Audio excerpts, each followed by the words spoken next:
नमस्कार दोस्तों, कैसे हैं आप। पंचतंत्र की दुनिया में स्वागत है आप सब छोटे बड़े बच्चों का। और हमारी आज की कहानी है एक और एक 11। यूं तो एक और एक 2 ही होते हैं, पर छोटे और कमजोर निर्बल भी अगर बहुत सारे एक साथ मिलकर लड़े तो दुर्जेय हो जाते हैं, मतलब बड़े से बड़े शत्रु को हरा सकते हैं। तो पिछली बार जब टिटहरे ने कहा था कि मैं समुद्र से बदला लेकर ही रहूंगा, तो तब टिटहरी ने उसे यह सलाह दी थी कि अगर तुमने ठान ही ली है तो अपने छोटे बड़े सब मित्रों को भी साथ ले लो। जैसे गौरैया, कठफोड़वा, मक्खी और मेंढक ने एक साथ मिलके एक विशालकाय बड़े से हाथी को भी नष्ट कर दिया था। तो चलो सुनते हैं हम भी टिटहरी से ये कहानी। तो एक बार की बात है, एक जंगल में तमाल के एक वृक्ष पर, तमाल के एक पेड़ पर, उसकी एक शाखा पर एक गौरैया का जोड़ा रहता था। गौरैया एक चिड़िया और चिड़ा, जो आम आप चिड़िया देखते हो उसे गौरैया कहते हैं। तो एक चिड़िया और चिड़ा अपना घोंसला बना के उस पेड़ पर रहते थे। एक दिन धूप से परेशान एक मतवाला हाथी उसी पेड़ के नीचे आराम करने आ गया, और वो जो शाखा थी वो हाथी के रास्ते में बाधा विघ्न उत्पन्न कर रही थी, रुकावट बन रही थी। तो उसने क्या किया, अपनी सूंड में पकड़ के वही शाखा तोड़ दी जिस पर गौरैया का घोंसला था। तो अब होना क्या था, उसका घोंसला नीचे गिर गया, अंडे जमीन पर गिरकर टूट गए। अब गौरैया अपने अंडों के टूटने से बहुत दुखी हो गई, बेचारी रोने लगी, चिल्लाने लगी। चारों तरफ उसने शोर मचा दिया अपने अंडों को टूटा हुआ देखकर। तो अपने अंडों के टूटने पर जब गौरैया रो रही थी तो उसका रोना, उसका विलाप सुन के उसका मित्र कठफोड़वा आ गया। कठफोड़वा जो होता है उसको चटका भी कहते हैं, जो लकड़ी में धीरे धीरे सुराख करता रहता है। तो कठफोड़वा आ गया वहां पे और उसने उससे पूछा कि भाई तुम क्यों रो रही हो। धीरज बंधाने का बहुत यत्न किया उसे, लेकिन उसका रोना शांत नहीं हुआ। उसने उसे बहुत समझाया। उसने बोला कि जो विद्वान होते हैं, समझदार होते हैं, वो नष्ट होने वाली चीज पे जो टूट गया वो टूट गया, उस पे शोक नहीं करते, जो हुआ वो हुआ। लेकिन गौरैया तो मानने वाली थी नहीं।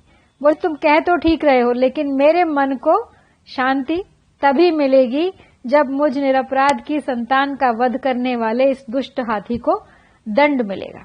मतलब जब तक इस हाथी को सजा नहीं मिलेगी उसकी गलती की, तब तक मेरा मन शांत नहीं हो सकता। अगर तुम कुछ कर सकते हो मेरी सहायता तो फिर बताओ बात। तो चिड़िया की बात पे कठफोड़वे ने भी कुछ विचार किया। तो उसने सोचा कि भाई अपने मित्र की सहायता भी करनी चाहिए। तो कुछ सोचने के बाद वो बोला कि ये काम हम दोनों का नहीं है, इसमें हमें दूसरों से भी सहायता लेनी पड़ेगी। एक मक्खी मेरी मित्र है, उसकी आवाज बहुत सुरीली है, उसे भी बुला लेता हूं। पता है उसकी मित्र मक्खी का क्या नाम था? वीणारव।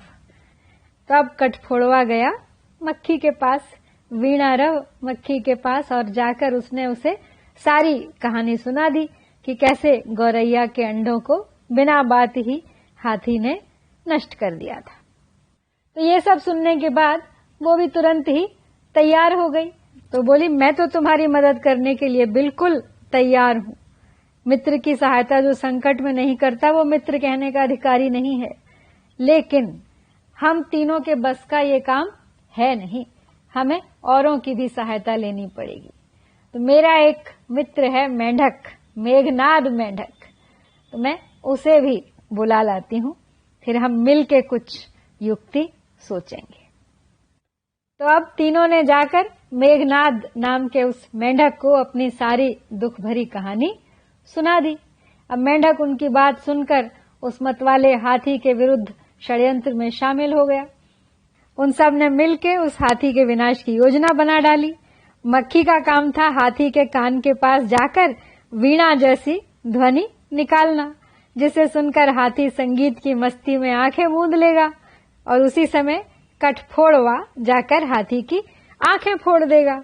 और जब हाथी दुखी होकर पानी की खोज में भागेगा तो वह मेंढक की आवाज को सुनकर और खाई को तालाब समझकर उसमें कूद पड़ेगा और वहीं पड़ा पड़ा भूख प्यास से तड़पकर मर जाएगा। और बस बिना देर किए तीनों ने अपनी योजना के अनुसार कार्य किया और उस दुष्ट हाथी को अपनी करनी का फल भुगतना पड़ा। तो अब ये कहानी सुनकर टिटहरा बोला, ठीक है, अच्छी बात है, मैं भी दूसरे पक्षियों की सहायता ले लूंगा और समुद्र को सुखाने का प्रयास करता हूं। तो ये कहकर उसने बगुले, सारस, मोर आदि अनेक पक्षियों को बुलाकर अपनी दुख भरी कथा कह सुनाई। उन्होंने कहा, हम तो अशक्त हैं, हम तो बहुत कमजोर हैं, किंतु हमारा राजा गरुड़ अवश्य इस संबंध में हमारी सहायता कर सकता है। तो इसके बाद सब पक्षी उदास चेहरा बनाकर गरुड़ जी के पास जा पहुंचे और वहां पहुंचकर वे सब हाहाकार करने और रोने लगे। बोले, गरुड़ महाराज, आपके रहते पक्षी कुल पर समुद्र ने यह अत्याचार कर दिया, हम इसका बदला लेना चाहते हैं। आज उसने टिटहरी के अंडे नष्ट किए हैं, कल वह दूसरे पक्षियों के अंडों को बहा ले जाएगा। इस अत्याचार की रोकथाम होनी चाहिए, अन्यथा संपूर्ण पक्षी कुल नष्ट हो जाएगा और प्रजा की रक्षा न करने वाले राजा के विरुद्ध प्रजा के मन में विद्रोह की ज्वाला भी धधकने लगेगी और वह ज्वाला राजा की लक्ष्मी, उसके वंश और उसके प्राणों को भी नष्ट करके ही शांत होती है। तो अब ये बात सुनकर गरुड़ जी तो चिंतित हो गए। तो गरुड़ ने उन पक्षियों का रोना सुनकर उनकी सहायता करने का निश्चय किया। तो जब यहाँ ये बातचीत चल ही रही थी, उसी समय उनके पास भगवान विष्णु का दूत आया। तो आपको पता है, गरुड़ तो भगवान विष्णु के वाहन हैं, तो कहीं जाना होगा विष्णु जी को। तो दूत द्वारा भगवान विष्णु ने उन्हें सवारी के लिए बुलाया था। तो गरुड़ ने दूत से क्रोधपूर्वक कहा कि वो विष्णु भगवान को कह दे कि वे दूसरी सवारी का प्रबंध कर लें। तो दूत ने गरुड़ के क्रोध का कारण पूछा तो गरुड़ ने समुद्र के अत्याचार की कहानी सुनाई। बताया उसे कि जिस समुद्र में भगवान विष्णु शयन करते हैं, उसी समुद्र में मेरे जाति बंधु टिटहरे की पत्नी के अंडे चुरा लिए गए हैं। यदि भगवान विष्णु समुद्र को टिटहरी के अंडे लौटाने का आदेश नहीं देते तो मुझे भी उनकी सेवा नहीं करनी है। तो अब दूत ने आकर गरुड़ जी के क्रोध की सूचना विष्णु जी को दे दी। तो विष्णु जी तुरंत गरुड़ के पास जा पहुंचे और वहां पहुंचने पर गरुड़ ने प्रणाम पूर्वक उन्हें विनम्र शब्दों में सारी बात बताई। बोले, हे भगवान, आपके आश्रय का अभिमान करके समुद्र ने मेरे साथी पक्षियों के अंडों का अपहरण कर लिया है। मुझे भी इस तरह से उसने अपमानित किया है। मैं समुद्र से इस अपमान का बदला लेना चाहता हूं। तो भगवान विष्णु बोले, गरुड़, तुम्हारा क्रोध युक्त है, समुद्र को ऐसा काम नहीं करना चाहिए था। चलो, मैं समुद्र से उन अंडों को वापस लेकर टिटहरी को दिलवा देता हूं। उसके बाद फिर हमें अमरावती जाना है। तब भगवान ने अपने धनुष पर आग्नेय बाण को चढ़ाकर समुद्र से कहा, दुष्ट, अभी सब उन अंडों को वापस दे दे, नहीं तो तुझे क्षण भर में सुखा दूंगा।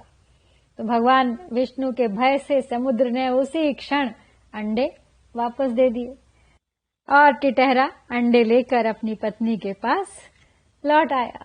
सब खुश हो गए। आपको याद होगा ये कहानी कहाँ शुरू हुई थी? संजीवक और पिंगलक की मित्रता और उसको तोड़ने के लिए लगे हुए थे दमनक और करटक, दो गीदड़।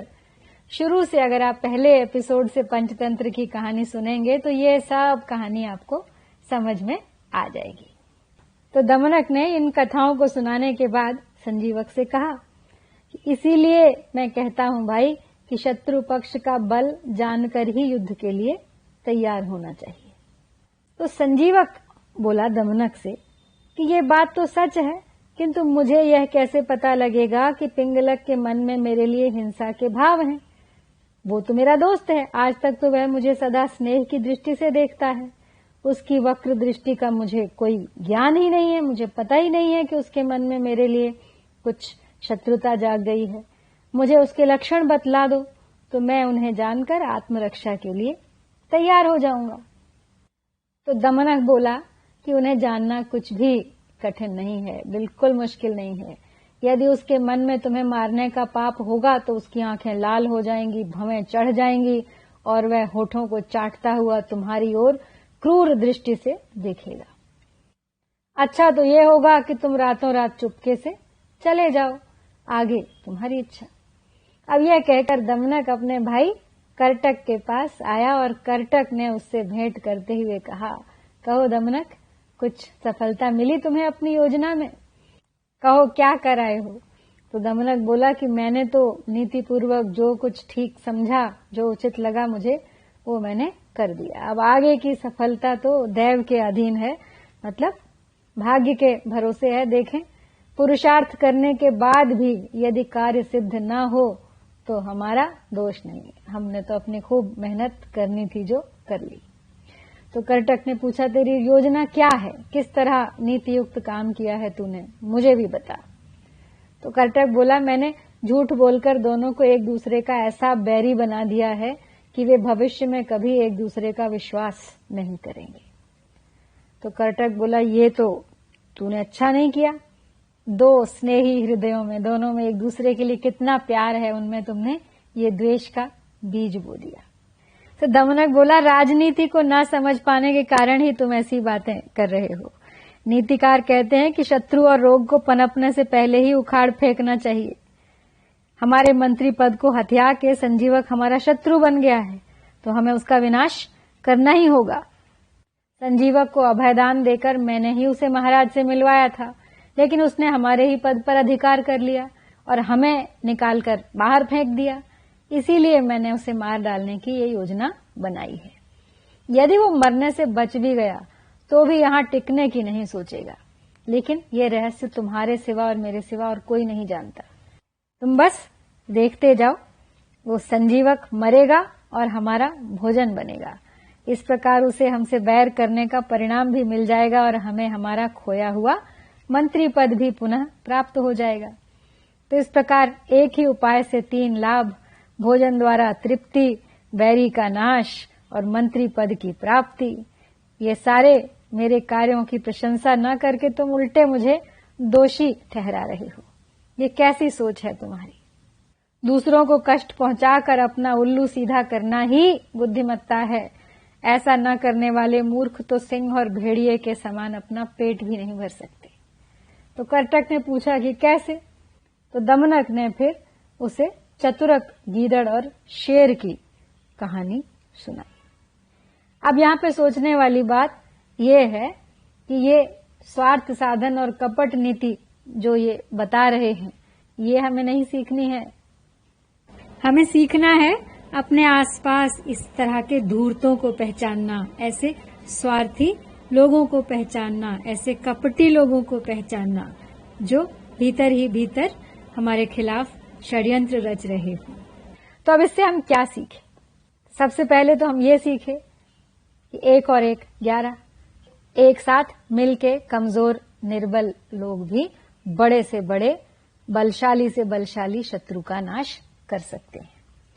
दूसरी बात हम ये सीखे कि कभी भी धूर्त के झांसे में नहीं आना चाहिए। इसीलिए राजा को चौकन्ना रहने की जरूरत है। हर किसी को चौकन्ना रहने की जरूरत है। अपने आंख, नाक, कान सब खुले रखने की जरूरत है, जिससे कि आपके नजदीक कोई धूर्त पनप न पाए, आपको उसकी गंध आ जाए, आपकी चौकन्नी आंखें उसकी सब चालों को देख सकें, आपके कान उसकी सब बुरी नीतियों को, उसके षड्यंत्रों को सुन सकें। इसके साथ आज की कहानी तो खत्म होती है। अब अगली कहानी होगी चतुरक गीदड़ की।